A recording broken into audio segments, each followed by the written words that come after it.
Hey gang, it's Ed. I'm just gonna talk about this book that I read called Meet Me in the Bathroom. Um, it's a book by Lizzie Goodman. Lizzie Goodman. About the rebirth of rock and roll in New York City from 2001 to 2011. So it sort of centers around, or here's a list of people that it talks about: the Strokes, Interpol, the White Stripes, Yeah Yeah Yeahs. If you know any of those artists, then it's a really fascinating book. It sort of centers around the Strokes because they were maybe the most. I don't know if they were the most commercially successful, but they were the most probably critically successful. If you haven't listened to their album, "Is This It?" I would definitely recommend it. It's very like almost minimalistic, like simple rock songs with like good melodies, good hooks, kind of like urban lyrics. Um, yeah, so I would recommend that.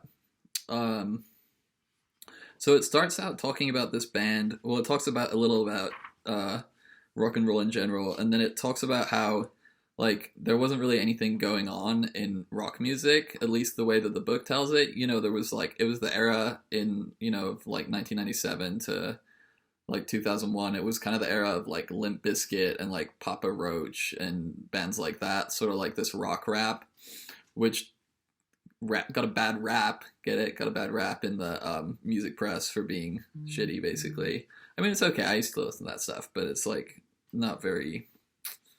It's kind of thin.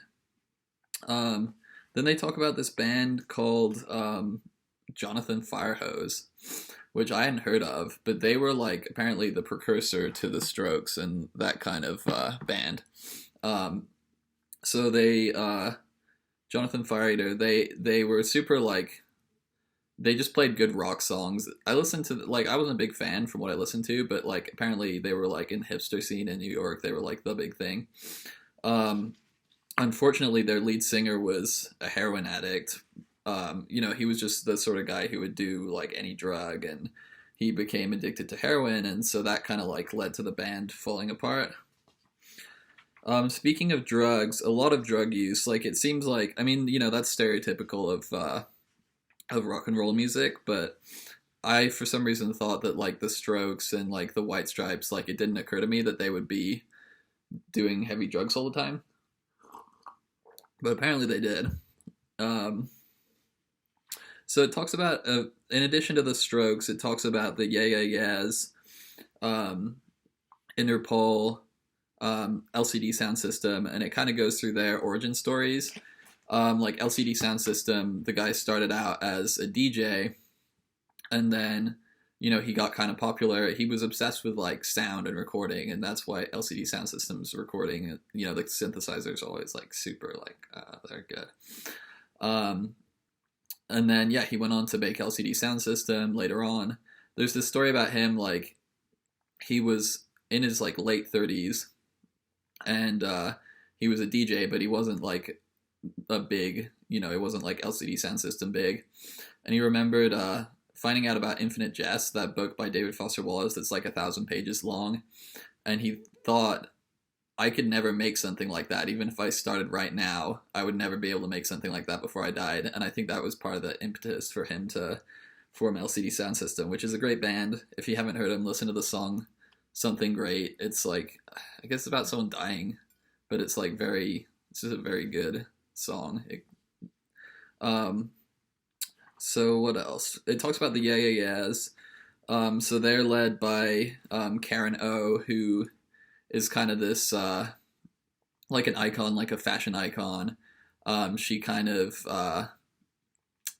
um, she kind of was trailblazer in the all these bands, the White Stripes, the Strokes, the LCD Sound System, for the most part were all men, and so she talks about being like a trailblazer in that industry, and she was very like very raw, very sexual. Like one of her costumes was just a it was like a onesie that she had doused herself in olive oil, something like that. But then her costumes became these big like I mean you can look it up, Karen O costumes. They're like very elaborate, like almost like Bjork kind of like performance art in with in with rock music, and just high fashion also. Um, the part that I wanted to read is chapter 30 in the book. It's called September 11th, 2001, and it was the most interesting chapter to me because there are all these personalities, all these rock groups, and um, they their lifestyle is sort of like frivolous, and not in a bad way, but like they go around and go to shows and they go to bars. But this, September 11th was such a huge thing for everyone, and it was really interesting seeing it from their perspective. So I'll just read. Oh, and so by the way, the book is organized in interviews where I think what she did was she interviewed individual people and then spliced them together to make like these themes. Um, so I'll kind of read it and tell you who is speaking so that you know. So Jesse Malin, I don't know who that is. As people will tell you, it was one of the most beautiful days in New York weather-wise. Albert Hammond Jr., the guitarist of the Strokes, says, I was in my apartment with Julian, 19th and 2nd Avenue. We saw the buildings fall from one window. Julian Casablancas, the singer of the Strokes, says, we didn't have any view except of Twin Towers. That was the only thing you could see. Karen O of the Yeah Yeahs, Nick and I hung out the night before, and I just crashed in his room. He went to work early that morning. When I woke up around 10 or 11, everybody was just watching it on television in the loft. I'm actually just going to read it through because the names are getting distracting. So I was on Grand and Ludlow where I lived. I was in Greenpoint, Brooklyn. I watched them fall from my roof. It was weird to see it from far away because it started to fall, but there was a delay with the sound.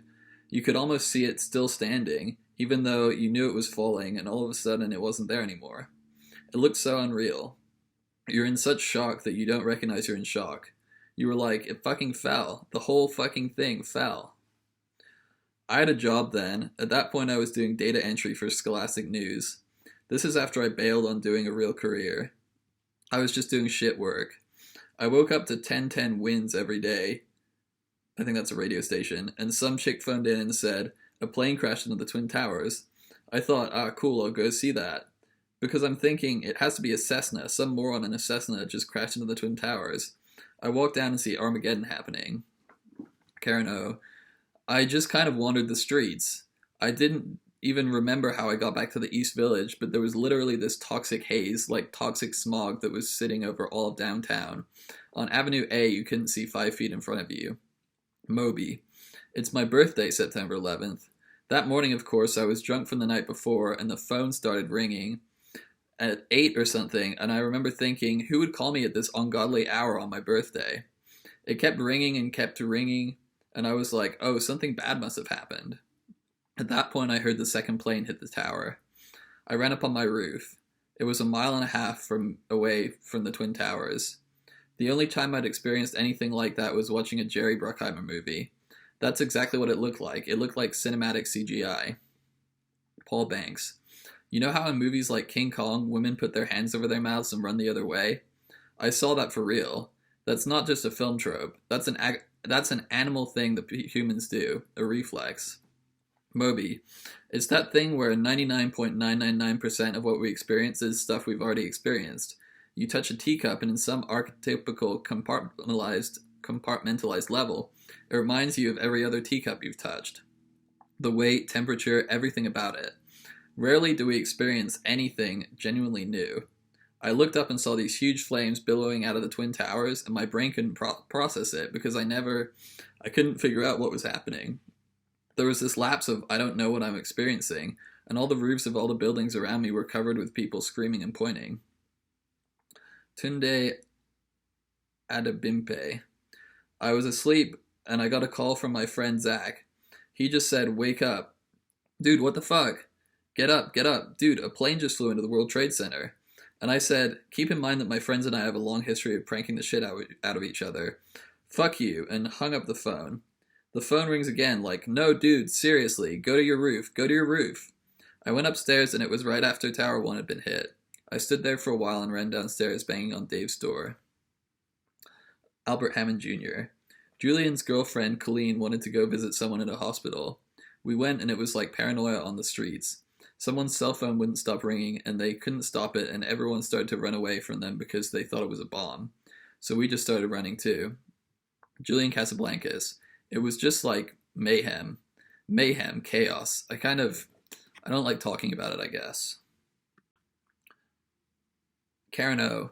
Everyone was really forlorn and depressed. I remember going to Odessa and it was really crowded and everyone was just drinking themselves into a stupor. It was palpable. Collective grief.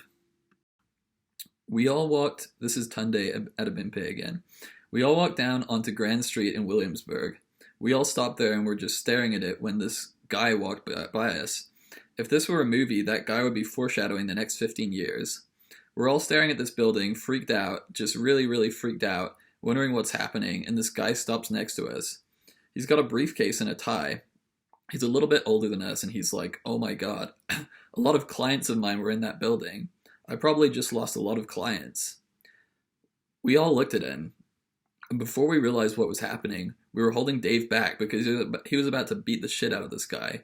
We were all thinking, what the fuck is this dude even doing here? So yeah, I thought that was a great section because you get a lot of eyewitness accounts, but you also get a little bit of how it affected people, how it affected the music scene, and it goes on to talk about that more. Okay, so I don't know. I think I would have this book in my classroom, just in case anybody is interested, anyone wants to pick it up. I don't think I would teach it. It doesn't really go beyond sort of the surface level of like, this is what, it's just interviews. It's kind of like, this is what the music scene was like, but that's a very specific kind of area. So I don't know if, and especially with kids these days, they're listening to their Juice WRLDs, they're listening to their XXX Tentaciones. I don't know if they would really find it interesting, or if, I don't know if, 10 years later, the Strokes will be cool again. I don't know if they ever were not cool, but I just don't know if anyone listens to them or not. If they're, if it's the same way that we listen to like the Rolling Stones, but that was 60 years ago. Wow. So yeah, I would definitely have it in my classroom, but I wouldn't teach it. I think it might be a good window into reading for someone who is interested in music. And I would hope that, like I was talking about, I would hope that people would be interested in these bands, because they made a big splash at the time. And I think they still, a lot of the rock music that we hear today is still influenced by those bands. So yeah, I hope that a kid would pick it up and find it a good choice book.